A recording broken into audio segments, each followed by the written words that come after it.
तो कैरिबियन सागर के शांत पानी में अचानक ऐसा क्या तूफान उठा जिसके कारण अमेरिका को अपने सबसे खतरनाक वॉरशिप वेनेजुएला के तटों पर तैनात करने पड़े। जैसे ही वॉशिंगटन ने अपने 3 गाइडेड मिसाइल डिस्ट्रॉयर भेजे, पूरे लैटिन अमेरिका में सियासी भूकंप आ गया। व्हाइट हाउस का दावा है कि यह सिर्फ नशीली दवाओं के तस्करों को कुचलने का अभियान है, लेकिन हकीकत में यह एक बहुत बड़े खेल का छोटा सा हिस्सा है।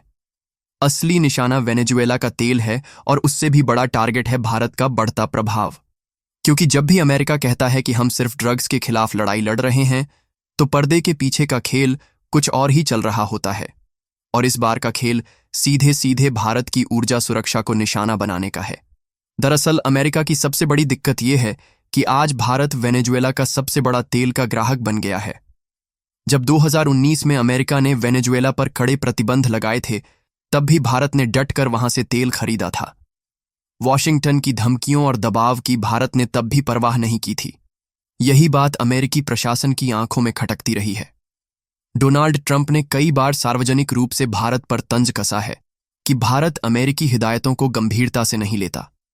अब ट्रंप प्रशासन एक साफ संदेश देना चाहता है कि जो भी देश अमेरिकी दबाव को नजरअंदाज करेगा, उसे भी वेनेजुएला जैसी सैन्य घेराबंदी का सामना करना पड़ सकता है।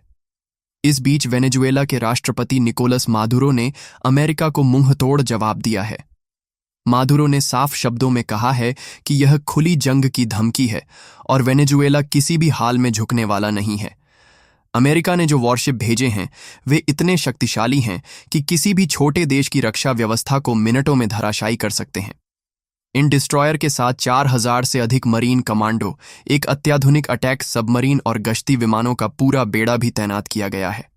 अब बड़ा सवाल यह है कि अगर लड़ाई सिर्फ ड्रग्स के तस्करों से है, तो फिर इतने भारी भरकम वॉरशिप, पनडुब्बी और मिसाइल सिस्टम क्यों? आखिर क्यों अमेरिका को भारत वेनेजुएला की बढ़ती नजदीकी इतनी नागवार गुजर रही है कि उसने अपना आधा नेवल फ्लीट ही तैनात कर दिया है? दरअसल दोस्तों, ये पूरा मामला समझ में आ जाएगा जब हम जानेंगे कि असली लड़ाई ड्रग्स की नहीं बल्कि तेल की है, और यही तेल भारत वेनेजुएला की बढ़ती दोस्ती को अमेरिका की आंखों की किरकिरी बना रहा है। पिछले 5 सालों में भारत और वेनेजुएला के आर्थिक रिश्ते इतने मजबूत हो गए हैं कि वॉशिंगटन की नींद उड़ गई है। भारत आज वेनेजुएला से प्रतिदिन 3 लाख बैरल कच्चा तेल इंपोर्ट करता है। यह सिर्फ एक व्यापारिक रिश्ता नहीं है, बल्कि भारत की ऊर्जा सुरक्षा का महत्वपूर्ण हिस्सा बन गया है। जब रूस यूक्रेन युद्ध के बाद तेल की कीमतें आसमान छू रही थीं, तब वेनेजुएला के सस्ते तेल ने भारत की अर्थव्यवस्था को बड़ी राहत दी थी। लेकिन अमेरिका को सबसे ज्यादा परेशानी इस बात से है कि भारत ने अमेरिकी प्रतिबंधों की धज्जियां उड़ाते हुए वेनेजुएला से तेल का व्यापार जारी रखा है। जब 2019 में अमेरिका ने निकोलस मादुरो सरकार को अवैध करार देते हुए कड़े प्रतिबंध लगाए थे, तब भारतीय कंपनियों ने चतुराई से इन पाबंदियों को बायपास करने के तरीके खोज लिए थे। भारतीय रिफाइनरीज ने वेनेजुएलाई तेल को प्रोसेस करके दुनिया भर में बेचना शुरू कर दिया था।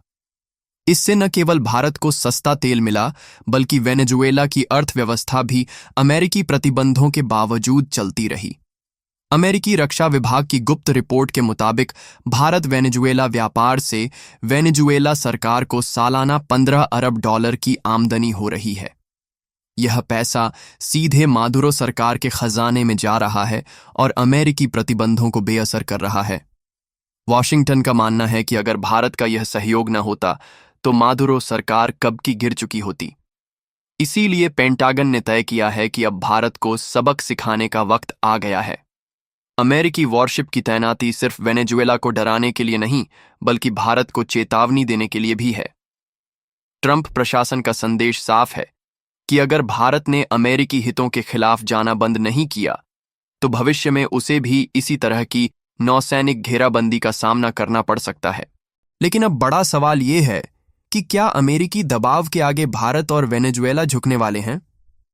जवाब है बिल्कुल नहीं। वेनेजुएला के राष्ट्रपति निकोलस मादुरो ने तो अमेरिकी वॉरशिप की तैनाती को सीधे सीधे जंग का ऐलान बताया है। मादुरो ने कहा है कि वेनेजुएला अपनी संप्रभुता के लिए आखिरी सांस तक लड़ेगा और किसी भी विदेशी ताकत के आगे घुटने नहीं टेकेगा।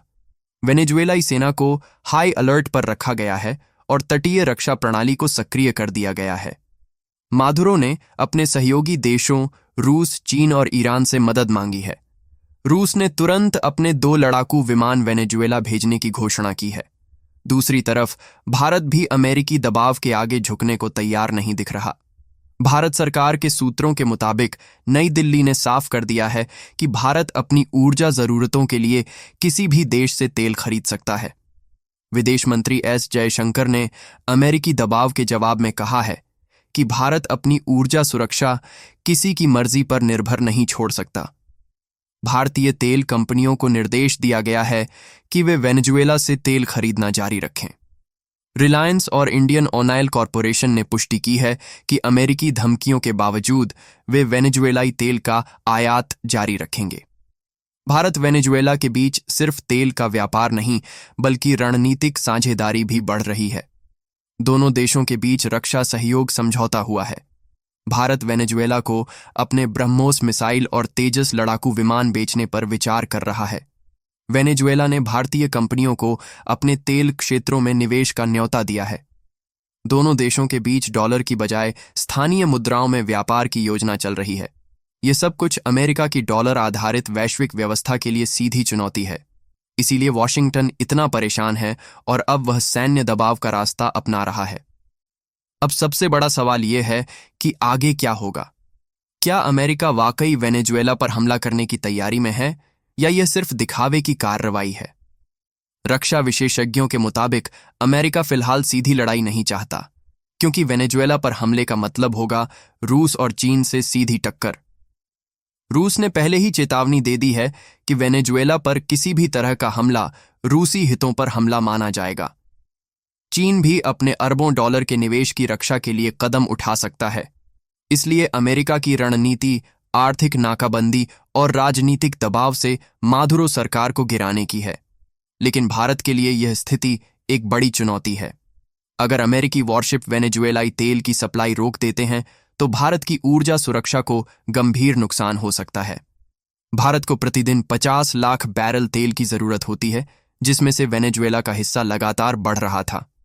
वेनेजुएलाई तेल की कटौती का मतलब होगा कि भारत को महंगे दामों पर दूसरे देशों से तेल खरीदना पड़ेगा। इससे भारत की आर्थिक वृद्धि पर भी असर पड़ सकता है। पेट्रोल डीजल की कीमतें बढ़ सकती हैं और महंगाई की मार आम जनता पर पड़ेगी। भारत सरकार ने इस चुनौती से निपटने के लिए वैकल्पिक रणनीति तैयार की है। भारत अब ईरान, इराक और रूस से तेल आयात बढ़ाने की तैयारी में है। साथ ही भारत अपनी रणनीतिक तेल रिजर्व क्षमता भी बढ़ा रहा है, ताकि आपातकाल में कम से कम 90 दिन तक का तेल स्टॉक रखा जा सके। भारत दूसरे दक्षिण अमेरिकी देशों ब्राजील, कोलंबिया के साथ भी ऊर्जा साझेदारी बढ़ाने पर काम कर रहा है। नई दिल्ली का मानना है कि अमेरिका लंबे समय तक इस तरह का दबाव नहीं बनाए रख सकता, क्योंकि इससे अंतर्राष्ट्रीय तेल बाजार में अस्थिरता बढ़ेगी। अंत में यह कहा जा सकता है कि यह संकट भारत की विदेश नीति और ऊर्जा सुरक्षा के लिए एक अग्निपरीक्षा है, जिसमें भारत को बहुत सोच समझकर कदम उठाने होंगे।